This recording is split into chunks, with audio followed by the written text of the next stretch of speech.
Well, he traded in one label and acquired another one. He went from being soft to being a champion. It's not a bad trade-off, is it? Well, I tell you what, it's it's not a bad trade-off. We'll take the championship. How does it feel? Because this isn't a moment that you can rehearse. You can't say, boy, when I become a champion, I'm going to say this or feel this way. So how do you react? You know, I'm breathing one collective, I mean, I just exhale from the whole season, from the last 10 years, from everything, you know. And I mean, it's not going to soak in right now. I'm still kind of in basketball mode, and it's incredible. I am proud of this team. I'm happy for my city. You know, everything. I mean, just everything's going through my head at the same time. You were a little bit of an innocent bystander there when Sprewell and Duncan went off down the stretch. Your thoughts on being the eyewitness? Hey, you know, that wasn't my job being an eyewitness, I'm going to tell you. But to have a guy like Big Tim has done it all year long, and he's just incredible. You know, what can you say? And Sprewell, boy, he tried to win it by himself.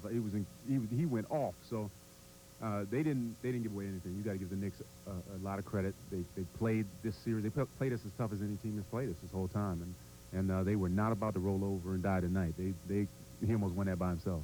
You're a proud man. You've been through a lot. You've been MVP, Defensive Player of the Year, and it has to hurt when people say, well, he can't win a big one or he plays this certain way. Does this answer critics, or do you even care? I'll tell you what, you know, if it's not going to criticize you about one thing, they're going to criticize you about another. I mean, I don't think this one championship is going to silence everybody. You know, they're still going to say whatever they want to say. But, you know, it's great for me because I set my goals. I came out, and fortunately we were able to accomplish them, and it's just a blessing, man. I tell you, we grew up as a team. I think each guy on this team really matured, and we got more out of the season than just the championship. I mean, I think we gained a lot more, and you know, not everybody's going to understand that, but the 12 guys in our locker room are going to understand that real well. David, thank you for your time. Congratulations. Right. David Robinson, champion. Let's go back to the studio. Awesome.